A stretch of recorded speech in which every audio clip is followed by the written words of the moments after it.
This is a production of Cornell University. Some of the issues that were identified at our recent fall meeting, just before we went to press: maximizing participation in food and nutrition assistance programs, dealing with that food security side, strengthen this connection between local food products and consumers, support efficient and profitable agricultural food production, and that food retail infrastructure, and increase consumer awareness and knowledge about healthy eating and improve access to safe and nutritious foods. So we got a lot of volunteers initially that wanted to say this is how to do it. And my inclination, having always worked for larger organizations and more grassroots organizations, was to go out and hear what people had to say, so that we didn't miss things. I'm trying to have as open a process as we can possibly have, as open a dialogue with all stakeholders as possible. If you have an idea, get it to us. So these were the listening sessions. We had great participation by the council members. Very interesting to see some of the individual comments that came in this process, and some of the tremendous cooperation that's already coming on locally. And there's obviously pockets of the state that are far ahead of other areas in terms of focusing on local food production and integrating people. Certainly, I think we got great ideas everywhere, a lot of consistent ideas, but I think this Finger Lakes area out here, I think the influence of the diverse production that occurs out here, and the discussion going back and forth between producers and consumers in the Finger Lakes area really was borne out. A lot of tremendous ideas came out of that Binghamton meeting. So, listening tour, there's the suits up in the front and so on, and then lots and lots of people. I mean, look at that. That is that bottom picture is all people who came to that's the one in Lower Manhattan, isn't it? Yeah. Just an amazing amount of people there, and almost to a person, talking about and supporting local food production and so on. So there were lots of underlying themes that came out of all of that, and there were several broad categories. So these are some of those categories, areas for us to start to focus on. One, increase efficiency and profitability of farming and food processing, sort of that underpinning in order to get us to everywhere else we want to go. And so these were some of the themes that came out of that. Supporting strategies that help farmers remain competitive. Funding to encourage adoption of good ag practices. Increasingly, there's a lot of demands being placed back from retailers, back through distributors and so on, back on producers in terms of good ag practices. New market opportunities, crop diversification. Supporting wholesale and retail initiatives. How do we get these products, if we can produce them, delivered? You can't go anywhere, you can't talk about any commodity, any size producer anymore, without talking about immigration reform. Tom Maloney, I just think it's incredible you don't have this done yet. It's enormously frustrating to all of us, but it's on there, and it's something that we need to continue to work on. Ensure ag and food processing is fully eligible for all economic development programs. It's not always just a job headcount that can measure the importance of agriculture's impact locally. So strengthen this connection. Web-based directories of New York grown and processed food. Successful storage and distribution models. What can we do there? Some of this is very frustrating, and I think there's a lot of work that needs to be done. In-school initiatives that encourage local food choices. I think there's a lot of promise in this whole thing. How do we teach kids about eating well and going back to that instruction and their hands-on learning in the process? It's slow, tedious work, but I think it's a great way to go. Promoting existing programs, ag in the classroom, farm to school, and so on. I think the Farm Bill will be very central in all of this. Hopefully the mandatory spending anticipated there will be maintained. I think there is a lot of opportunity for us in this whole institutional area. It just seems to me a lot easier to work with a chef or a food service person than it is, one-on-one with all of us consumers. Very central, talked some about this already, but consumer awareness and knowledge about healthy eating. And then we'll get to the kinds of things, if we can be successful in this area, we'll get to the kind of things that New York producers are growing. So reduce obesity by using evidence-based prevention initiatives. Limiting high sugar and fat foods without being overly restrictive. This theme kept coming through that we have malnourished fat kids. It's incredible. And that has tremendous implications for their learning and their health, obviously, later in life. Evaluating how current programs promote healthy eating and not just caloric intake. Fund programs that have successful track records, WIC, Extension, Eat Smart New York, encouraging collaboration between parallel programs. I think we have a lot of work to do here, sort of franchising and finding out what does work and explaining that to other people and letting them use that. Comparing how health-focused initiatives stack up against commercial promotion of non-nutritious foods. That's a big one, a big area. And then I mentioned it before, and it's still going to be very significant to us, recognizing and meeting that cultural diversity in health food messages. And there are just different reactions from different cultures to different foods. And we have some knowledge. I suspect we need a lot more in that. I think the dairy industry is way ahead in that whole area. Maximizing participation in food and nutrition assistance programs. This is another leg that we have, and again, I think there's benefits, extended benefits that will come to New York agriculture from this. Improve education and outreach, ensure staff are knowledgeable about programs so they can help people get access to it. It's remarkable to me how many benefits that people could have, that they should have, frankly, I think for society's benefit, and that they just simply are not aware of at all. New York Fresh Checks, kind of experimental so far, but matching dollar for dollar for local food purchases and expanding the ability for people to buy fresh produce at markets. Universal portable electronic benefit transfer, that's a tremendous thing. There's no such thing as a food stamp anymore. Go into that farmer's market, use the card, have the technology at the market to be able to make that transfer. Application process forms, all kinds of things that can be improved on.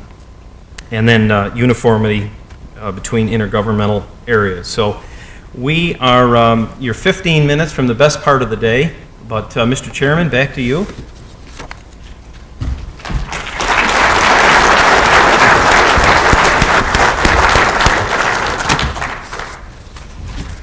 Thanks, Pat. Obviously lofty but very important goals and objectives of our Food Policy Council. So we have roughly about 15 minutes. I'd like to open up the floor to questions for our panel. You've really left them stunned, Pat. We left them hungry. Yes, Mark. You had one of your goals at making sure that food processing and agriculture are eligible for economic development programs. Have you got those folks on board? Economic development seems to have been a little hard to put our finger on. Yes, I think we do have them on board. They've been loyal participants. At the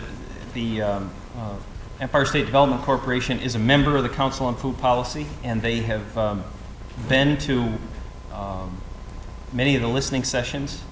We, as many of you would know, Dennis Mullen is now doing a lot of upstate work. He comes from a food processing background. He and I have talked. We have another meeting in another week or so.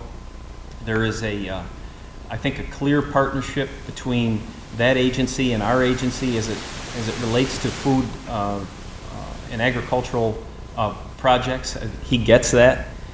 It's clearly where the governor does want to go. He maintained that $40 million fund for upstate economic agricultural development and food development. Admittedly, those of you who are following that is not something that is that has been released yet, although regulations are basically final, I guess, at this point. Yeah, it's been pretty, honestly and candidly with all of you, it's been kind of frustrating. You know, we have a governor, I mean, in some sense, you should all expect a lot of activity, having been nearly 2 years into a new administration, and the truth of the matter is we have a governor who's really only been here 9 months. We've got a chief of staff who's been here 1 month. We have a whole new team at the top of Empire State Development, and now we have the worst fiscal crisis since the Depression in the state. And so I think it's unclear to the division of the budget, you know, how much of that to obligate right now. But the commitment is still there to do it, and everyone is getting organized to do it. Questions? Yeah.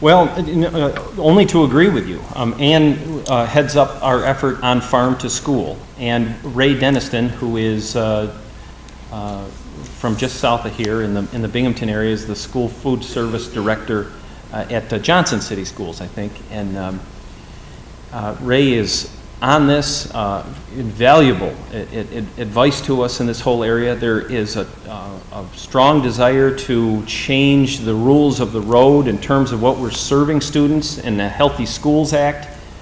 But you know, these are ideas out there. I think we're a long way from doing it, because there is some intersection with distribution and money available and so on. I know one grower who lives a mile from the school, top quality grower.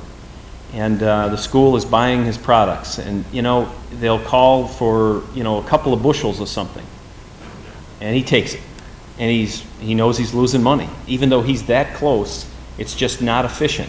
And so we have, I think, a tremendous amount of work to do there, but I think there is a lot of goodwill on it. Yes, down there.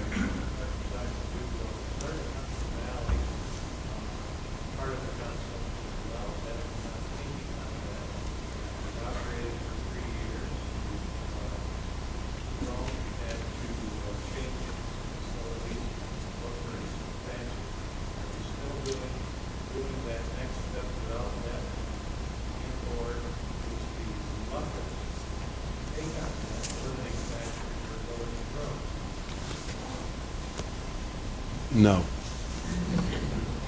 No, that principle hasn't changed, and that has not affected our ability to grow. Because I guess I was raised the old-fashioned way: you can't afford it, don't buy it. And as I said, we were able to afford. We did get some grants, no question about it. We got 2 grants, totaled about $70,000. And it's interesting to note that there's money available. It depends how you present yourself and what the issue is. I went in front of our Industrial Development Association, the IDA of the county, and they thought initially it was a subsidy to farmers. I said, no, it's not a subsidy to farmers. I presented the plan. And I said, I need money to buy a truck, a refrigerated truck, and why? And they gave us that money. And then I came back and showed our growth 2 years later, and we need a labeling machine for $30,000. And I said, now we represent, instead of just 3 farms, we should represent 8 farms, because we really need that kind of milk production to tap into. And I showed the amount of money it was giving back to the farmers. And with our small production, our first year, those 5 farmers received $20,000 back in their pocket. They hadn't done anything different except produce quality product. So their comment to me was, you're asking for $30,000 and you're working with 5,000 acres of open property. You're doing more with 30 than we're doing with 1 million. So it depends on the project. But that's probably the last time we're going back for grants. For now, we are fiscally solvent, as I can see it. We moved to a bigger facility, again, family-owned facility that initially was my first choice, 7 years ago when I first started investigating this. But we were nothing, we were small, and the critical issue was not segregation. But now, because of the size and the amount of milk we represent, all that milk goes into one plant and never gets mixed with anything else. That's the only milk going in there. So they're benefiting with consistent quality milk, and we're benefiting with respect to efficiency of scale that they bring to us.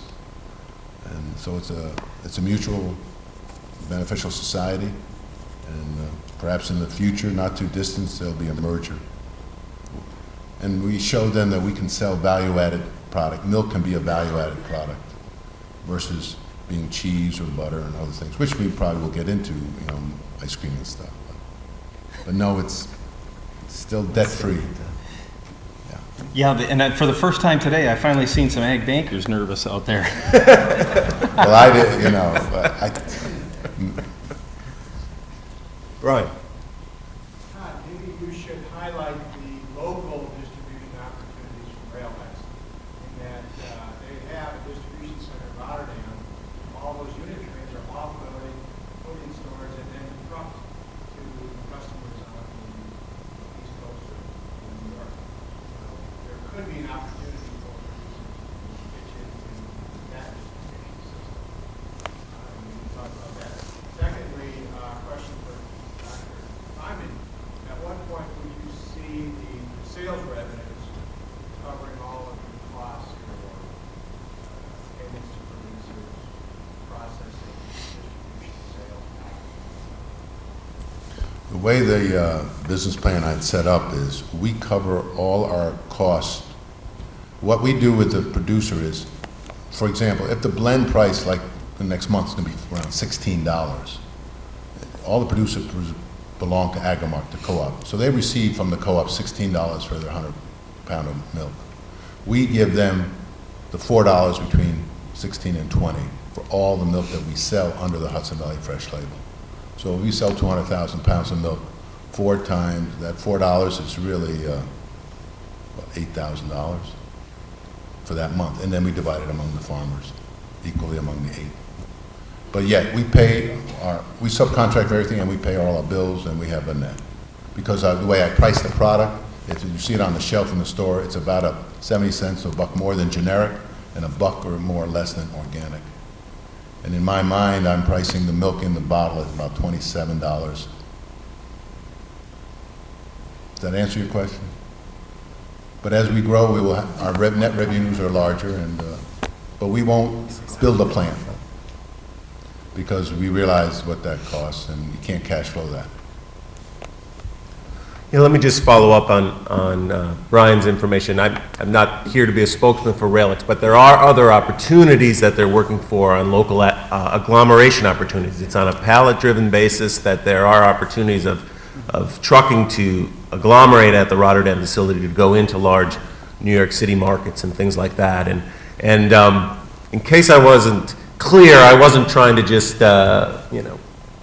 upset everyone to talk about apples and pumpkins coming from the West Coast into New York, but I think it highlights we need to be smart marketers and learn, and we do have competitive advantages about our products. I mean, I'm a supporter of New York products, and I think we do have opportunities here, both on the West Coast, and we need to think about ways to market our products. There's a new technology that's available that we can get fresh produce 5 days across the country. How best, as New York producers and processors, do we take advantage of that? Pat? I think that's exactly right. One of the things I've been sort of surprised about is what the Rail-X backhauling opportunities may be the best kept secret that's out there. And when you start to take a look at many products that we produce in New York State, dairy immediately comes to mind, but when you go to any one of our, pick a dairy plant, pick the pick the Lowville cream cheese plant. I forget the numbers now, but I mean, just a dramatic amount of the cream cheese produced in the country is produced in that plant.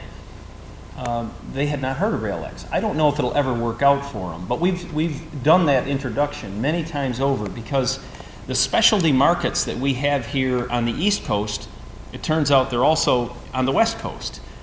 There's opportunities, I think, in kosher. There's definitely opportunities in dairy and maybe other areas where we can put product on that train and do a lot better job moving our products back that way. Yes, down front.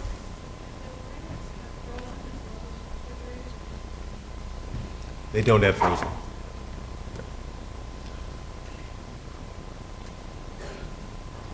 Other questions? Oh, sorry, right down front. Commissioner Hooker, you have a lot of great initiatives for the food industry. You did start out there for our microproducer.